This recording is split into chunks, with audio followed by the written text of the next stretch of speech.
Fallen angels అంటే దేవుని దగ్గర ఆరాధించే దేవదూతల్ని దేవుడు మాట విన్నందుకు ఆయన త్రోసివేశాడు వాళ్ళని. వాళ్ళు ఎవరంటే 33.5 కోట్ల దేవదూతలు. వాళ్ళు పడిపోయినప్పుడు అపవిత్రాత్మలుగా మారారు. దేవుడు ఎక్కడ కూడా పేర్లు పెట్టి అబ్రాహాము నువ్వురా, ఏయ్ ఇట్రా అని పిలవలా. వాళ్ళు ఏమని పిలిచాడు? అపవిత్రాత్మలారా అన్నాడు. అంటే మనిషి చనిపోతే దెయ్యాలు కారు వాళ్ళు.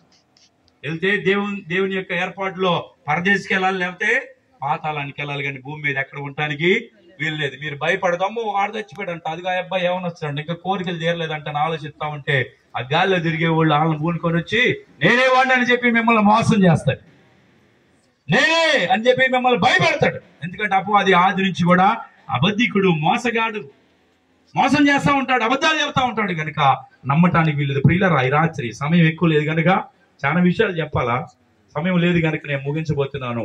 ప్రభువైన యేసుక్రీస్తుని చేరువచ్చిన అందరూ ఇంకా ఎవరైనా నమ్మకుండా ఉంటే ఆయన ఏం చేయాలి?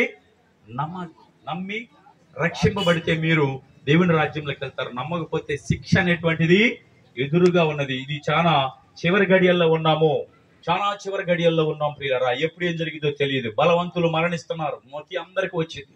ఈ దినాల్లో ఎక్కువ యవనస్తుల ఫోటోలే ఫ్లెక్సీలో పడతా ఉన్నాయి. దేవుని నమ్మకుండా ఉంటే ఎంత దురదృష్టమో తెలుసా? యేసుప్రభుని హృదయంలో చేర్చుకోకపోతే ఎంత దురదృష్టమో. కానీ యేసుప్రభుని నమ్మితే మనం చనిపోయిన మనకు నిశ్చిత ఏంటంటే పరలోక రాజ్యాన్ని మనము స్వతంత్రించుకుంటామనేటువంటి నిరీక్షణ మనము కలిగి ఉండాలి.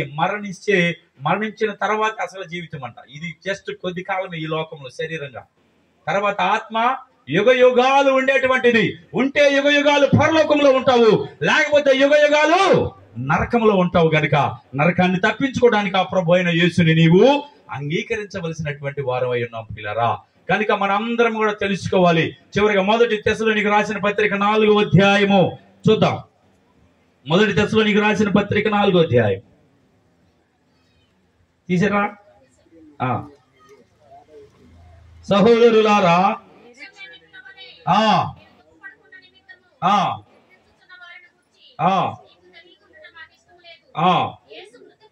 యేసు మృతి పొంది మనం నమ్మిన ఎడల అదే ప్రకారము యేసునందు నిద్రించిన వారిని దేవుడు ఆయనతో కూడా వెంట పెట్టుకొని వచ్చును.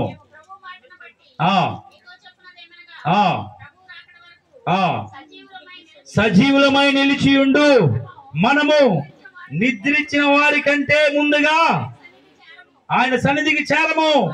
ఆర్భాటముతోను ప్రధాన దూత శబ్దముతోను దేవుని పేరుతోను పరలోకం నుండి ప్రభువు దిగివచ్చును.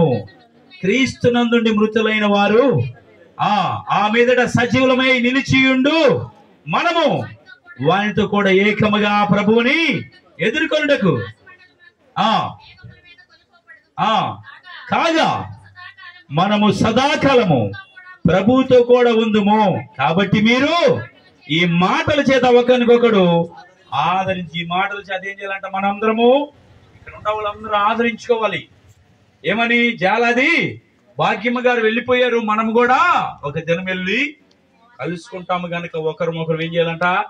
ఆదరించుకోవాలి. ఆమెను కలుసుకుంటామని. ఎంతమందికి నిరీక్షణ ఉంది చెప్పండి? ఆమెను కలుసుకుంటామని నిరీక్షణ ఎంతమందికి ఉంది? మారు మనసు పొందిన వారికే ఉంటుంది, పొందిన వారికి ఉండదు. పొందిన వారు కలుసుకోలేదు.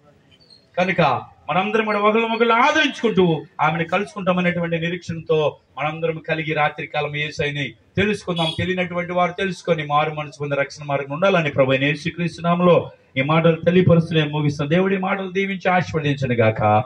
ఆమేన్. ఈ అవకాశం ఇచ్చిన స్థానిక దైవ సేవకులకు వందనాలు తెలియపరుస్తున్నాను. కుటుంబ సభ్యులకు వందనాలు, చేరి వచ్చిన మీ అందరికీ వందనాలు. Thank you. చాలా సంతోషం.